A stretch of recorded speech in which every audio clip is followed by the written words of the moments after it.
Well, thank you so much, Dean Mohapatra, and distinguished faculty and parents and alumni, and most importantly, our scholars. It is a huge honor to congratulate you for earning an advanced degree in this great university. You did it. You earned it. Give yourselves a big hand.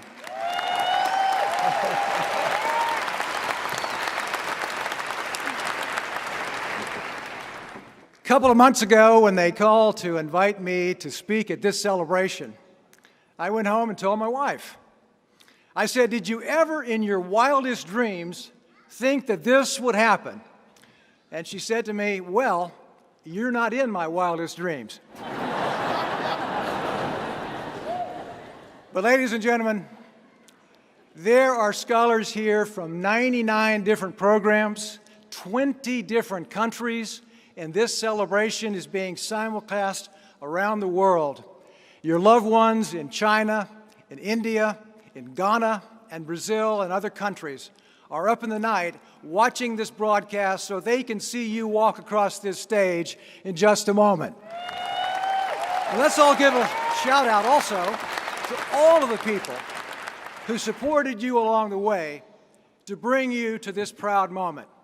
Your advisors, your mentors, your colleagues, and also student loan officers. Yeah, and baristas at Starbucks, and bartenders at The Graduate, and those sorely underappreciated pizza delivery drivers. Let's give them all a hand.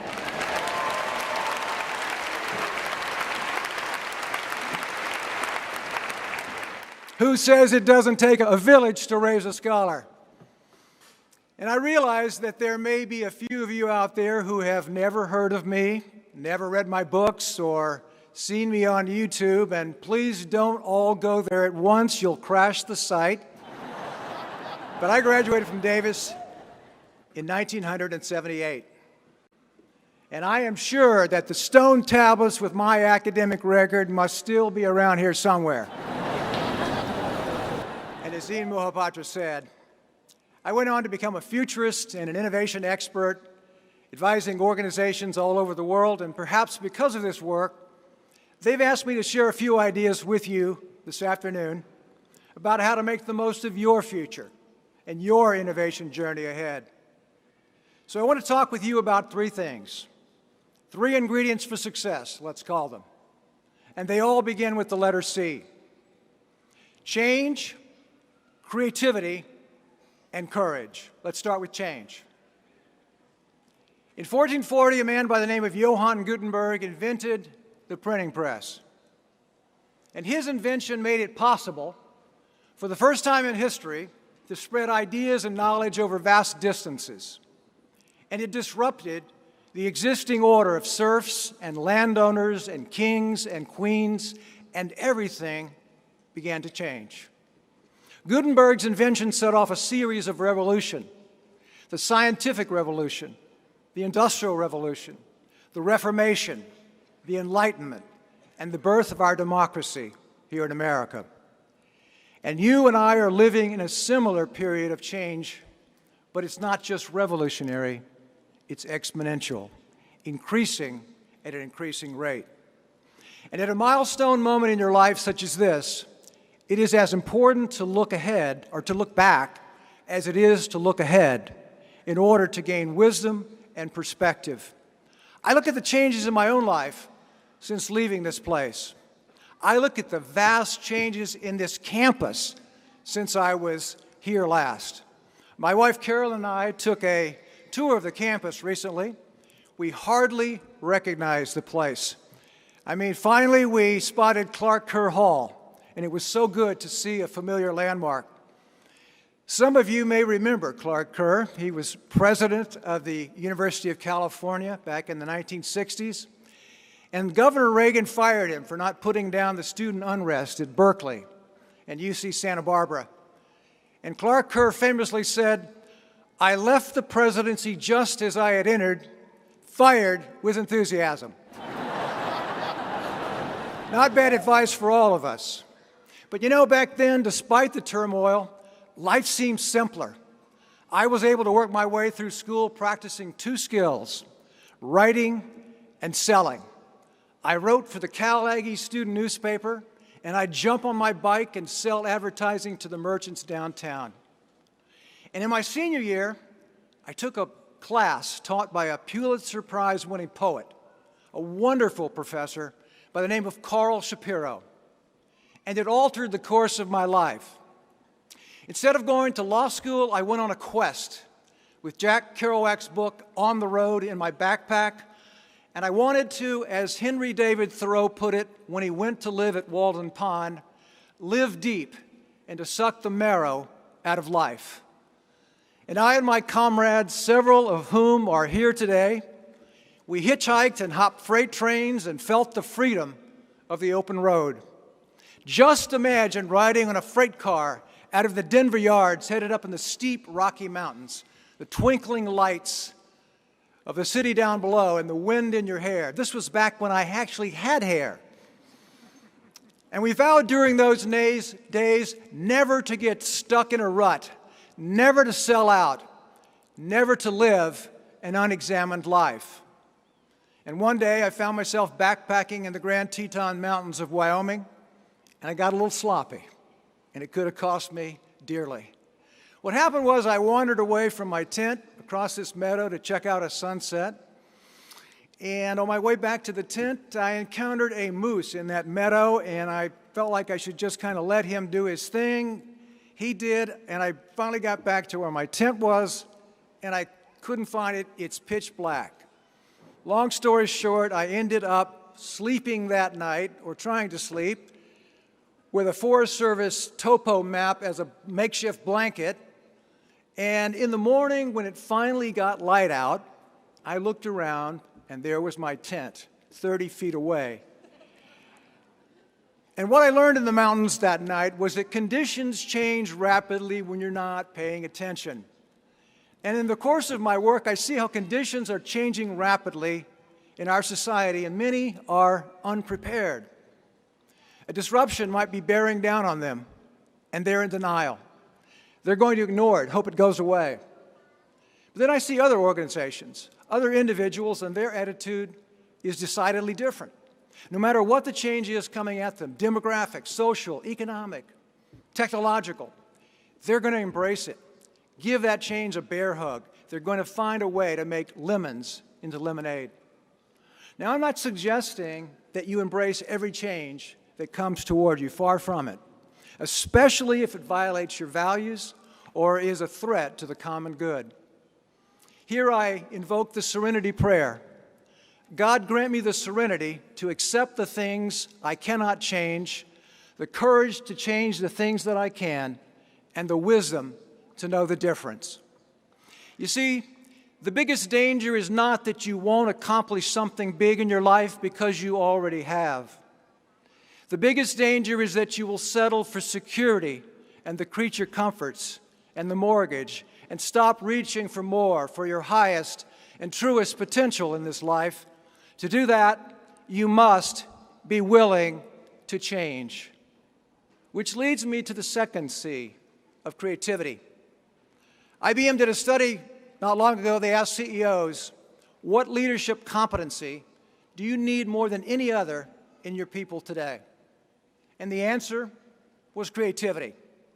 They call creativity the single most important leadership competency in a world that is more volatile, more uncertain, and more complex than ever before.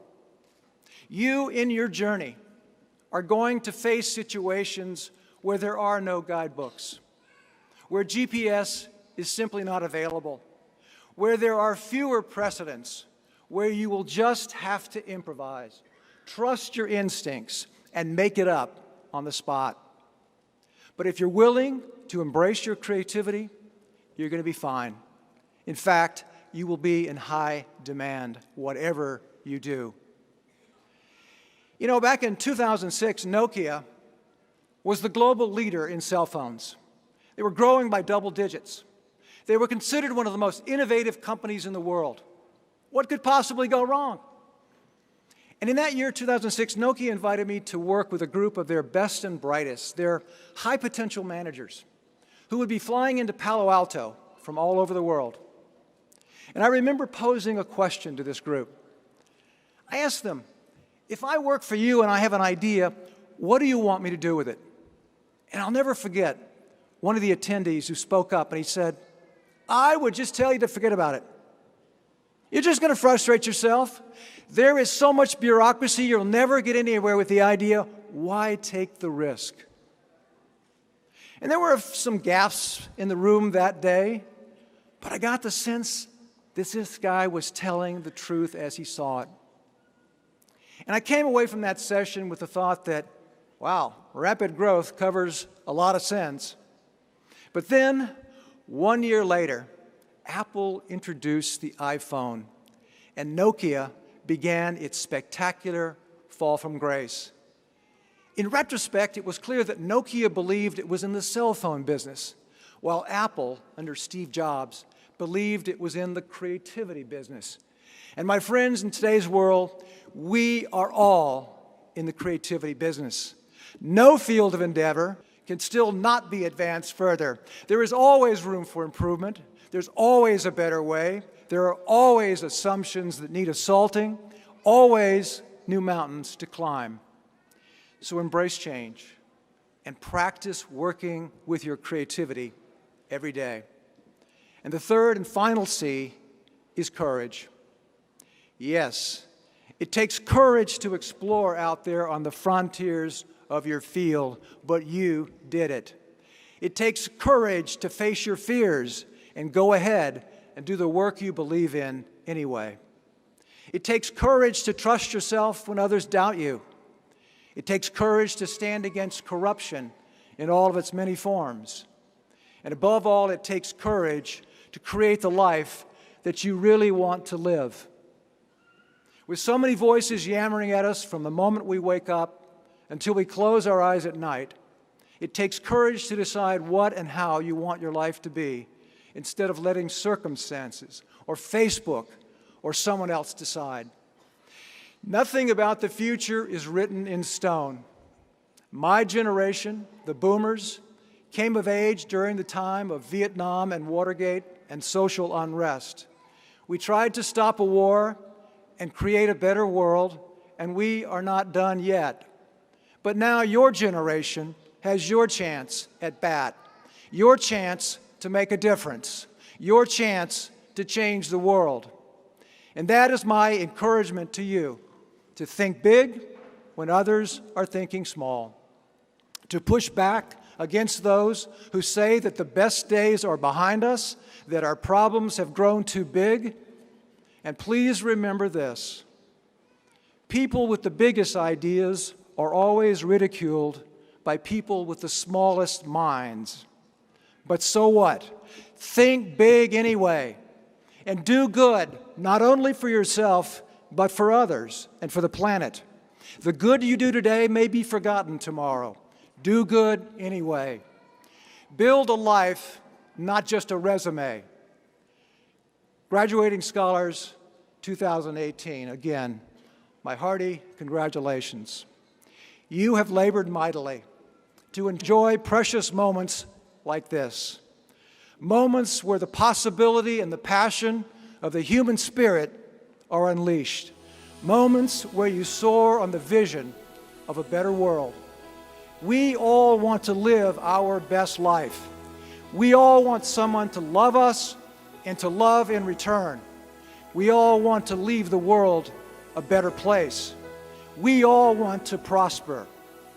And we all want to align with that spirit of oneness and possibility that is not selfish, but selfless, transcends borders and barriers and brutality. Moments like this don't come along every day. So when they do, savor them. Store them in your heart, because every day you create your destiny. Godspeed to all of you, and thank you for this honor of a lifetime.